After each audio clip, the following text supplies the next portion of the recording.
It's a very ambiguous role, to be honest. There is no real definition that it actually, you can put together. But I think it just depends upon what the context and what product you're building and what context of the company is. Typically, I look at a product manager as somebody who's pretty much the CEO of a small and medium business without actually being called the CEO of a small and medium business. Your job is to actually do whatever it takes. It could range from doing operations to actual product work to analytics to helping out engineers to design to legal to whatever it takes to actually make sure your product launches. And at the end of the day, you're filling in all the holes in the ecosystem to actually get things done. And so from my perspective, the simplest definition of a product manager is somebody who's responsible. At the end of the day, you're responsible for making sure the product launches. If it launches, then you basically spread the credit among the team. If it fails, then you take the burden of the blame and then soldier on and try to launch the product again.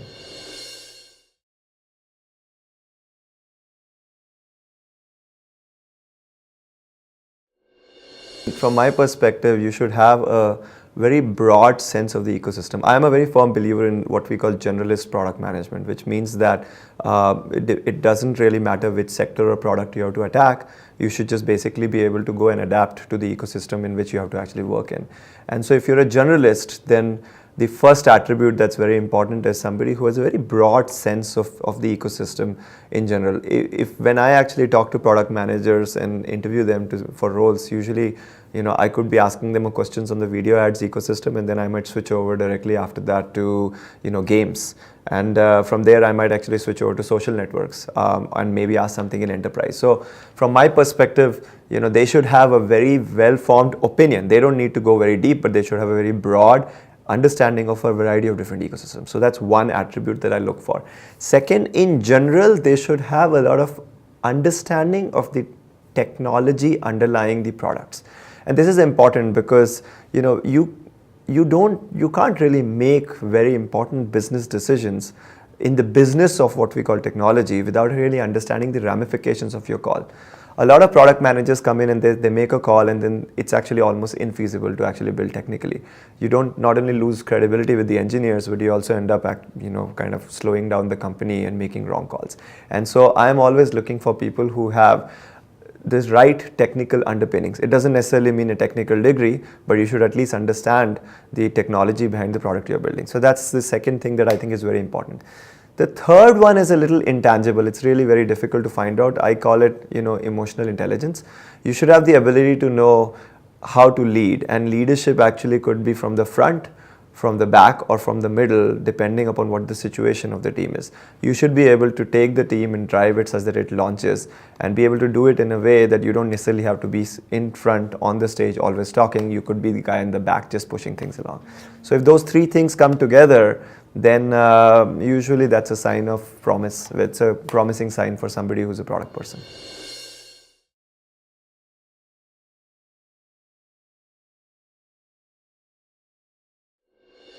I think the first one that I've seen a lot of product people make is the fact that they confuse the idea of being a product manager with the idea that they are the ones who are always going to be leading. And so I see a lot of product people who basically, very quickly devolve into giving commandments or saying things like this needs to be done and being almost dictatorial in the way they actually operate in the team. It's a very, very bad place to be. Your job is to be a manager of products. Your job is not to just automatically manage teams. Of course, you have to influence them and make sure they move in the right direction, but you have to do it with a lot of empathy for the work that the teams do. So I think that's a very common mistake that I've seen product people do, and I think we should avoid that. We should try to figure out how to actually win people and move people through influence. So that's one that I think is a common mistake. The second one is typically I've seen product people get too much into the details of what they're building. And so, you spend so much time in the weeds that you become almost emotionally involved with that product. You get to a place where you will lose perspective of what the actual implication of the product is. And the only way to actually, circumvent that issue is to be able to always remember your role of your product is to be in the service of the consumer. Whoever that consumer might be, it could be a company or a user. And so at regular intervals, step back and ask yourself, is this something that the user wants? is this something that's going to make their life better? And if you can actually figure that out, then you're probably on the right track. If you're not doing that, you might end up building something that you like but nobody else cares for.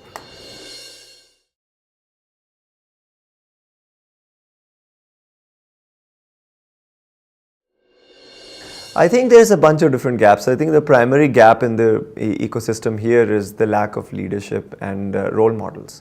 I think that's a very big, important gap. What happens in the valley is when you actually come out of school and you just join teams, there is enough role models and mentors who actually are around you, who teach you what it is to be a great product manager. The best practices are out there. There's enough hand holding that happens in the formative years of your career where you learn what the right thing to do is. Unfortunately, we just don't have enough people who actually, in terms of quantity in the Indian ecosystem, to be able to do that. And I think it's going to get better. It'll take a generation or two of startups and companies to get there.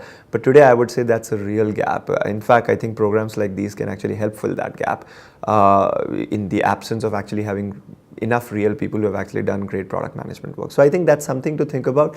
The second gap that I've noticed is just the ability to really focus on data and analyze data and think about the consumer at every step along the way. I've seen a lot of product management in India is very intuitive. So people actually kind of gut feel their way out and actually build stuff. Unfortunately, that's usually not the right way to actually build stuff. Gut feel and instincts really do matter, but you have to actually make sure they're validated with real data and with real, conversations with consumers and users. I think that's missing in the ecosystem.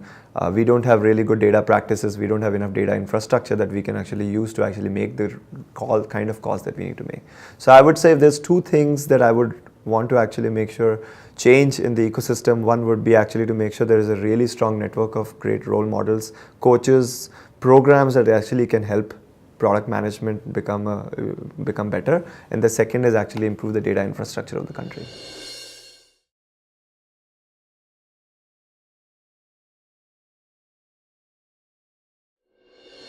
I think in the Indian ecosystem, as I mentioned, the first issue is, in Bay Area, back in the valley, we're used to actually hiring directly from all the top, schools, technical schools and business schools, mostly because they have a wide amount of exposure to a variety of different topics. The schools are much more well-rounded. The kind of courses you're exposed to are much more diverse, and so therefore people who come out are really creative. I think in India we have a little bit of a dearth of that. Typical undergrad does not provide that much of a diversity in terms of exposure to a variety of different issues that people face, so we have to actually supplement that with real life problems and things that we have to do once we actually hire them. So that's generally a struggle for us. I think the second struggle, and this is getting better in general in the Indian ecosystem, is the ability to think outside of the box, be creative. I actually think product managers, especially the ones who are just starting off, should actually be mostly mildly disrespectful of hierarchy, and they should be very open to coming up with crazy ideas and then be able to ram them through, because usually the best products come out of that. Indian ecosystems sometimes tends to be a little bit more hierarchical, and that actually does not lend itself to the kind of creativity that we want. Now, having said that, I think with the current wave of entrepreneurship, things are changing, but a lot more has to change over time.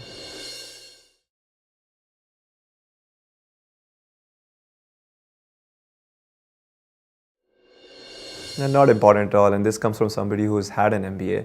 I can tell you that the best product managers that I've worked with are people with high energy, high empathy, high understanding of what kind of user problems there are. They observe very well.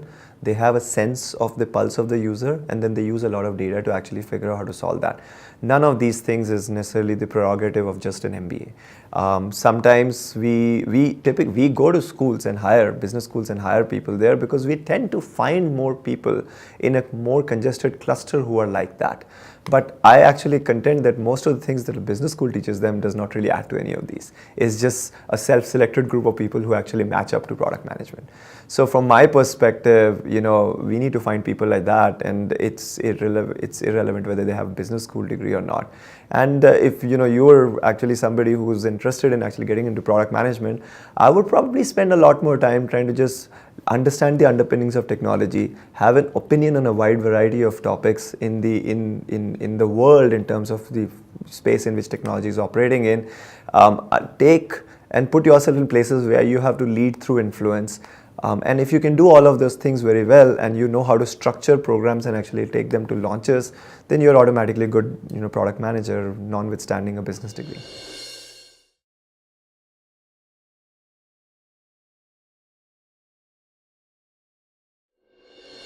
I think there's a bunch of different things you can do. First of all, like the biggest thing you have to do, product management is in its most clearest form is actually a relatively thankless job. If you really do your job very well and the product does well, then you have to make sure your team's actually getting a lot of the credit and you are with them and you're helping push things to the next level. If it's actually not going well, then you have to buffer your team from the negativity and make sure you absorb a lot of it. So I look at it in its clearest form to be a very selfless role. And the more you can embrace that, it's very hard for people to do that, but the more you can embrace that, the more successful you'll be as a product person. And so to me, what you need to do is basically look at the kind of challenges your team's facing and then go in and actually just solve them. Your role is primarily to make sure you can build and launch a product. To do that, if you have to sweep floors, you should do that. If you have to bring like food and make sure you feed the engineers at regular times, you should do that. If you have to do analytics, you should do that. If you have to talk to lawyers, you should do that. So whatever it takes to fill the holes. And when you actually do that, automatically the team starts to believe that you're going to take care of them. And when you do that, then automatically there is this leadership by influence that comes in, where you become somebody who they can look up to and know that you will take them to the next level. So it's a difficult, ambiguous role, but also an extraordinarily fun and interesting role, because you're doing all sorts of interesting things to actually make sure you launch the product.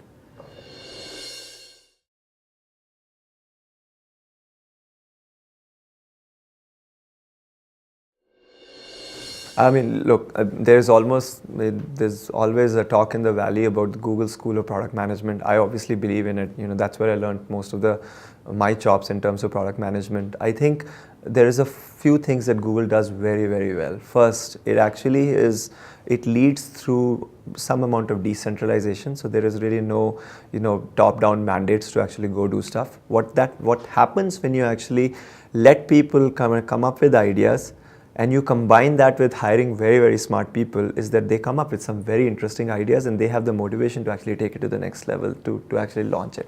And so one thing that Google has done very well is actually free up people so that they can come up with crazy ideas. The second thing that it does very well is actually provides a huge emphasis on engineering and product management as the tools to actually drive the business forward. There's many companies in the world who are sales-oriented companies. There are many companies who actually are BD and other operations-oriented companies. Google is firmly an engineering and product management-oriented company. When you do that, then you actually allow people to create things and innovate and actually push things forward. So I think that's the second thing it does.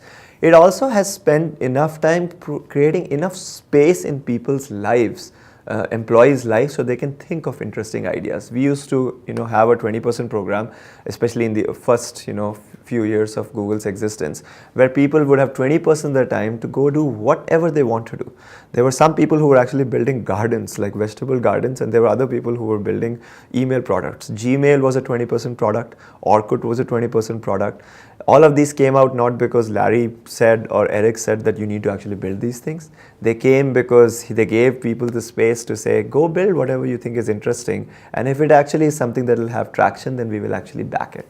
So to me, the biggest thing that Google has done is it's assembled probably the smartest people in the world and then given them the freedom to actually go think and build crazy stuff. When you do both of those things together, you automatically get success.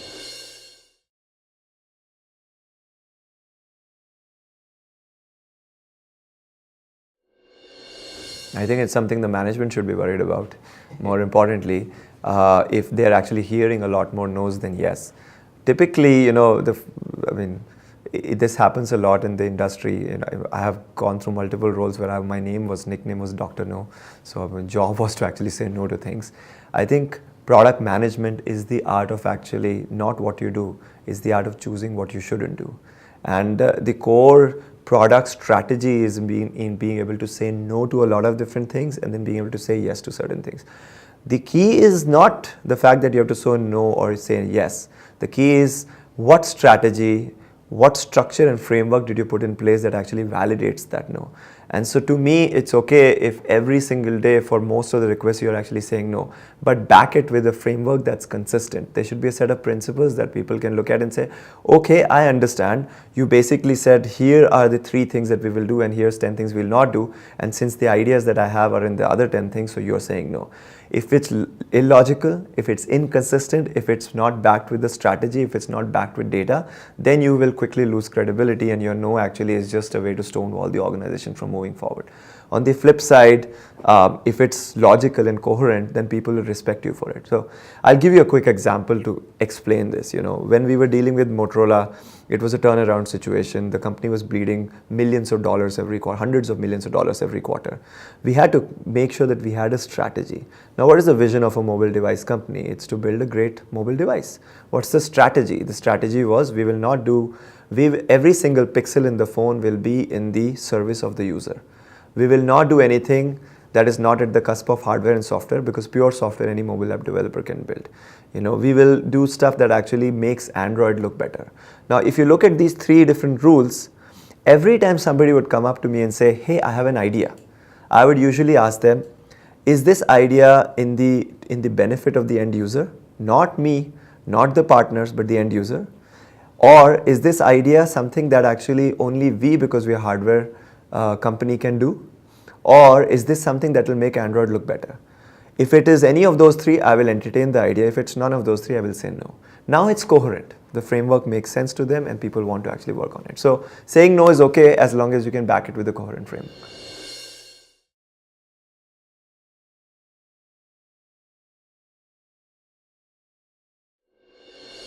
I think the key to being a product manager is to realize that the end result, the outcome of actually being an effective product person is that you will become a leader in the technology industry. And if you want to be a leader, then all the core attributes of a leadership apply. You have to have an understanding of the area you're working in. You have to have emotional intelligence. You have to have great communication skills. You have to be able to inspire people to actually do crazy stuff with you. You have to have the ability to actually manage programs, very complicated programs, and take them to the next level. And because you're in the area of technology, you better have a lot of credibility in working with technology. So I would spend my time honing the skills in those spaces. You have to be very entrepreneurial. In effect, almost all strong entrepreneurs, at some point have to be product managers. All strong leaders who are CEOs of great companies come from product and engineering background in technology world. And so therefore, these are the kind of skills you need to hone.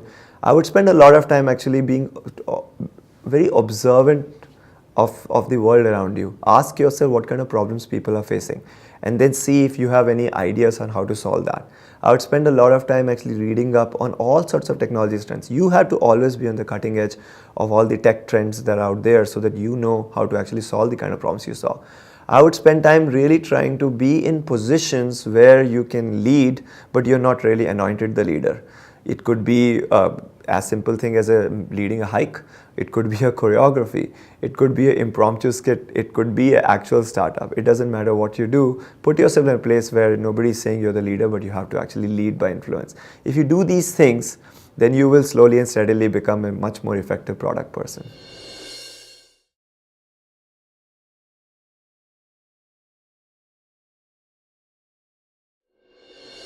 I think the fundamental advice I can give you guys is that, India has had some very great companies that have come out of the tech ecosystem. Those companies were built in an era where the biggest competition in front of them was a lack of infrastructure and belief that large companies can be built. And so that's cool, and it's something that we should all respect. But the truth is that today your largest competition is not the lack of infrastructure or belief. Your largest competition is the world's greatest product and tech companies. You're competing with an Amazon or a Facebook or a Google at every single way, in every single step along your way. And so therefore you cannot compete by just being operational or throwing people at the problem. You have to start by almost assuming that you're not going to have people, that you cannot rely on operations, it's too expensive for you, and then build using product and technology. If you do that, and only if you do that, can you scale to such a place where you can solve problems that this large country has today. And so, focus on product, focus on technology, that's the only way you can scale, focus on the consumer use case, and actually most importantly, focus on your unit economics. If you do all of those things, you'll end up building the next Alibaba, the next Google, the next Facebook.